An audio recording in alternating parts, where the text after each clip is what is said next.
afin d'élaborer un rapport sur la situation des finances publiques au 31 mars 2024. Le rapport a été établi en application de la loi 2012-22 du 27 décembre 2012 qui a transposé dans notre ordonnancement juridique la directive de l'UEMOA portant code de transparence dans la gestion des finances publiques. Cette loi dispose que, dans les 3 mois suivant chaque nouveau mandat présidentiel, la situation globale des finances publiques, et en particulier la situation du budget de l'État et de son endettement, fait l'objet d'un rapport préparé par le gouvernement. Ce rapport, audité par la Cour des comptes, est publié dans les 3 mois suivants. Alors, le président de la République, fidèle à sa doctrine Jubal-Jubanti, a tenu à respecter les dispositions de cette loi. C'est pour lui et le gouvernement une exigence de transparence, d'abord vis-à-vis des populations, mais également vis-à-vis de nos partenaires et des marchés financiers qui font confiance au Sénégal et qui devront continuer à nous faire confiance. Cet exercice de transparence et de reddition des comptes est également une nécessité pour en tirer les conséquences objectives, notamment pour le référentiel des politiques publiques en cours de finalisation pour opérationnaliser le projet. Alors, les constats. Le rapport sur la situation des finances publiques a révélé que la dette publique du Sénégal et les déficits budgétaires ont été plus élevés que publiés par les autorités sortantes et communiqués à nos partenaires durant la période 2019-2023. Le déficit budgétaire a été annoncé à une moyenne de 5,5% du PIB sur la période 2019-2023.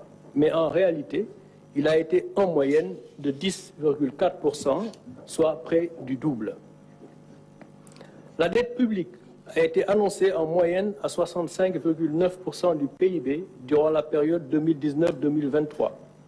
Mais en réalité, elle a été en moyenne de 76,3% du PIB en raison des déficits publics plus élevés que publiés. Ainsi, à fin 2023 par exemple, la dette de l'État central, hors secteur parapublic, est à 15 664 milliards, soit 83,7% du PIB, alors qu'elle était annoncée à 13 772 milliards, ou 73,6% du PIB. Il s'agit donc d'un supplément de dette contractée et non publiée de près de 1 892 milliards, soit 10% du PIB de plus. Cette dette supplémentaire est principalement due à des tirages sur des prêts projets, sur financement extérieur, et des prêts contractés auprès des banques locales de façon non transparente.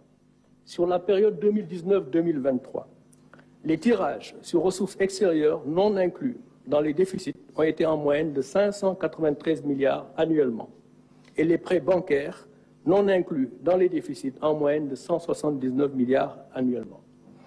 Alors juste pour expliquer, lorsqu'on parle de tirage donc sur ressources extérieures ou de prêts bancaires qui ont été contractés et dépensés de façon non transparente, en principe, donc, ces dettes devraient se retrouver dans les dépenses. Donc, dans les dépenses et donc dans le financement. Dans le financement de ces dépenses et donc dans la dette. C'est la raison pour laquelle nous disons qu'il y a eu des tirages sur ressources extérieures ou des prêts au niveau des banques locales qui ont financé des dépenses qui n'ont pas été publiées ou en tout cas comptabilisées dans nos déficits budgétaires et de ce fait, ces dettes sont à comptabiliser dans la dette et donc on fait l'objet de dépenses qui auraient dû être incluses dans nos déficits. Alors, cette dette supplémentaire, nous disions, est principalement due au tirage sur ressources extérieures des banques locales. Si on prend l'exemple de l'année 2023, par exemple, le déficit budgétaire à fin 2023 s'établirait aux alentours de 10% du PIB 2023, en y intégrant les tirages sur ressources extérieures et les prêts auprès des banques, alors que le déficit annoncé était de 4,9% du PIB, soit le double. Au-delà de ces chiffres sur le déficit et la dette, l'audit a également révélé que le surfinancement du Trésor public d'environ 605 milliards de francs CFA à fin 2023, c'était un surfinancement qui avait été convenu avec le Fonds monétaire international et qui devait être utilisé pour l'année 2024, Ce surfinancement de 605 milliards de francs CFA a été utilisé pour payer des dépenses non budgétisées et des dettes connues de l'État, contrairement à ce qui avait été communiqué aux partenaires. La non-disponibilité de ce surfinancement en 2024 a nécessité des emprunts non initialement programmés, notamment l'émission d'eurobonds par placement privé de 750 millions de dollars en juin 2024 dernier, et des crédits commerciaux syndiqués de 300 millions d'euros au troisième trimestre. Encore une fois, pour clarifier, il y avait un montant de 605 milliards donc, de francs CFA de surfinancement qui devait être disponible en 2024, n'est-ce pas, pour un certain nombre d'obligations. Ces 605 milliards donc, de francs CFA ont été utilisés en bonne partie et donc nous ne les avons pas trouvés dans les comptes lorsque nous sommes arrivés. Donc en conséquence et en attendant la finalisation de l'audit des finances publiques, le gouvernement avait décidé de ne pas porter le dossier du Sénégal au Conseil d'administration du Fonds monétaire international suite à leur mission de revue de juin 2024. L'examen du dossier du Sénégal sur la base de chiffres erronés aurait conduit à un cas de ce qu'on appelle le misreporting, c'est-à-dire la transmission de fausses informations pour bénéficier des tirages prévus sur les ressources du Fonds monétaire international. La conséquence de la transmission de données erronées pour bénéficier de tirages est le remboursement des ressources mobilisées, à moins de bénéficier d'une dérogation sur la base de mesures correctives crédibles approuvées par le FMI. Le gouvernement a donc choisi la voie de la transparence. Là aussi, juste pour clarifier, quand on parle de transmission de données erronées au Fonds monétaire international, donc vous allez au conseil d'administration avec un rapport et les données avec lesquelles vous allez au conseil d'administration sont des données qui sont transmises par les autorités du pays. Alors si ces données donc, transmises ne sont pas correctes ou frauduleusement donc données ou fournies au service du Fonds monétaire et qu'il y a un décaissement, ce décaissement en principe il doit être remboursé. À moins qu'il y ait une dérogation du même conseil d'administration du Fonds monétaire international s'il y a des mesures correctives donc, qui permettent au pays de revenir sur la trajectoire qui était précédemment donc, convenue. Le Fonds monétaire donc, international a été informé des résultats de l'audit des finances publiques et le gouvernement du Sénégal sera en discussion avec leurs services pour les mesures correctives que nous comptons mettre en œuvre. Ces mesures seront mises en œuvre soit dans le cadre du programme en cours avec le FMI pour mettre les finances publiques sur la trajectoire initialement convenue ou dans le cadre d'un nouveau programme à négocier à très court terme et à mettre en cohérence avec le nouveau référentiel des politiques publiques. Alors, en tout état de cause, ce qu'il faut retenir est que ce qui sera convenu avec le Fonds monétaire international sera le programme du gouvernement, afin de mettre notre déficit budgétaire et notre dette sur une trajectoire soutenable, à un niveau de risque modéré, voire faible à moyen terme. Ainsi, le gouvernement prend l'engagement de ramener la dette de l'État central de 83,7% du PIB en 2023 à moins de 70% dans des délais raisonnables. Nous nous fixons cet objectif non seulement parce qu'il correspond à nos engagements dans le cadre de l'UEMOA, mais également parce qu'il correspond à nos capacités actuelles d'endettement, compatibles avec une économie saine et prospère, portée par un secteur privé fort. C'est l'ambition du projet du président de la République pour un Sénégal souverain, juste et prospère. En effet, la croissance moyenne sur la période 2014-2023 a été d'environ 5% malgré les déficits budgétaires effectifs d'une moyenne de 10% du PIB, donc 2 fois qu'annoncé. On a eu une croissance moyenne de 5%, on a annoncé un déficit budgétaire en moyenne de 5%, mais ce déficit budgétaire a été en réalité de 10% en moyenne. Cela veut dire que l'action de l'État par l'endettement n'a pas été efficace. On peut être tenté d'attribuer cette contre-performance à la conjoncture internationale. Mais la faiblesse constatée de la croissance n'est en réalité qu'un retour à nos performances historiques d'une croissance de 4% hors pétrole et agriculture. On sait que l'agriculture est volatile de façon générale. La croissance moyenne nos performances historiques, c'est autour de 4% de croissance. En effet, la croissance du PIB non agricole, donc lorsqu'on enlève la partie agricole qui est un peu volatile, la croissance du PIB non agricole a commencé sa décélération depuis 2018, donc bien avant la Covid et la guerre russo-ukrainienne. Et cette croissance atterrira en 2024 à moins de 4% du fait de la faible croissance du premier trimestre liée à la situation politique qui prévalait. Alors donc, je disais tout à l'heure que nos performances historiques, c'est en moyenne de 4% de croissance. Le premier trimestre, il y a eu une forte décélération, on le sait tous, à cause de la situation politique qui a prévalu. Et la croissance va reprendre donc, pour les 3 trimestres qui suivront, mais va atterrir à une moyenne qui sera certainement 4% ou moins à cause des performances du premier trimestre. Alors donc, le Sénégal en est donc au même point qu'avant 2012-2023. En ce qui concerne la croissance, il n'y a donc pas lieu de s'alarmer outre mesure. Il faut regarder l'avenir.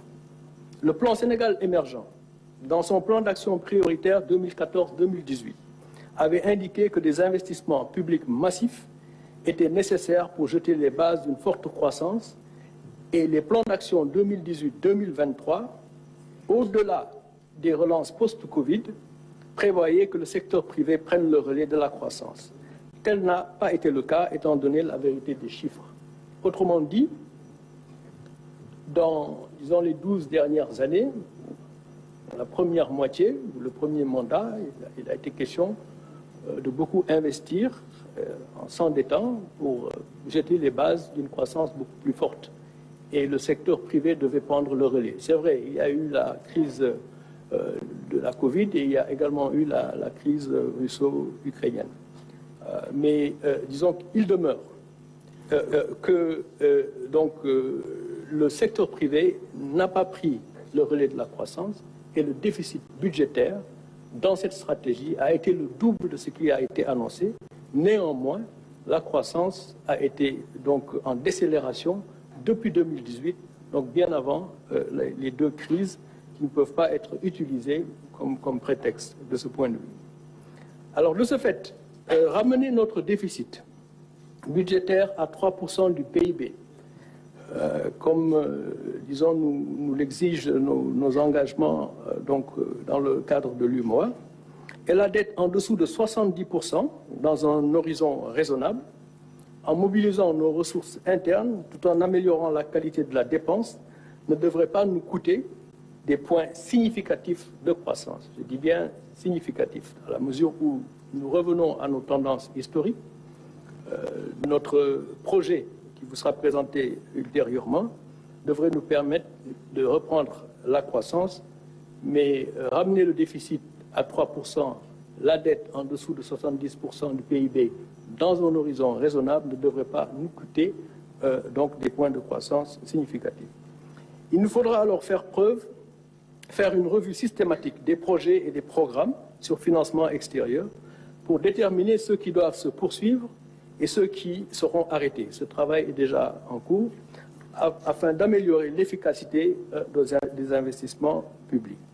Les dépenses de fonctionnement seront également rationalisées, notamment par la réduction des subventions à l'énergie, nous y reviendrons, une stricte application des procédures de marché public, la maîtrise de la masse salariale et des stratégies d'optimisation de la commande publique et d'utilisation des biens et services par les administrations. Alors, dans le souci d'améliorer la qualité de la dépense, il s'agira pour le gouvernement de protéger également les couches vulnérables par un meilleur ciblage des bourses familiales tout en éliminant les subventions non ciblées, notamment à l'énergie, pour ceux qui ne devraient pas en bénéficier. Des mesures structurelles seront également prises dans le sens de la réduction du coût de production et de vente de l'énergie pour le mix énergétique. Ce sont nos projets à court et moyen terme. Pour rappel, rien que pour les années 2022-2023, les subventions à l'énergie ont coûté au budget de l'État plus de 1 200 milliards de francs CFA, des subventions à l'énergie non ciblées.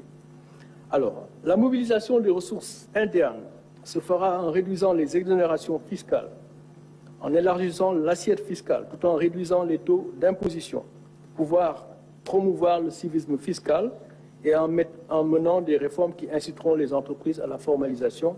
On sait déjà que 97% de nos entreprises sont informelles, donc les inciter à se formaliser permettra également de favoriser le civisme fiscal. Cela va jeter les bases de finances publiques saines, gage d'une souveraineté budgétaire retrouvée, pour mieux accompagner le secteur privé. Alors, comme Monsieur le Premier ministre le disait tout de suite, ce point de presse n'est pas le lieu de discuter des détails du référentiel des politiques publiques, dont le premier draft en cours de finalisation circule déjà, mais il vous sera présenté le 7 octobre prochain. Je vous remercie, ministre. Merci, Monsieur le ministre de l'Économie. Je pense qu'il est important que tous les Sénégalais et toutes les Sénégalaises mesurent la gravité des moments que nous vivons. Il est extrêmement difficile d'intéresser les Sénégalais sur des questions qui relèvent d'une certaine technicité, particulièrement quand il s'agit des finances et du budget. Mais en langage très simple, je voudrais que les Sénégalais comprennent la situation. Et il était important pour nous de dresser cette situation de référence bien avant de vous présenter le nouveau référentiel le 7 octobre. Vous ne pouvez pas faire des projections sur les 25 prochaines années si vous n'avez pas fait l'état des lieux et la situation dans laquelle vous trouvez le pays. C'est d'autant plus important que, en tant qu'acteurs politiques, nous avons promis aux Sénégalais. Nous avons mené une lutte politique pendant 10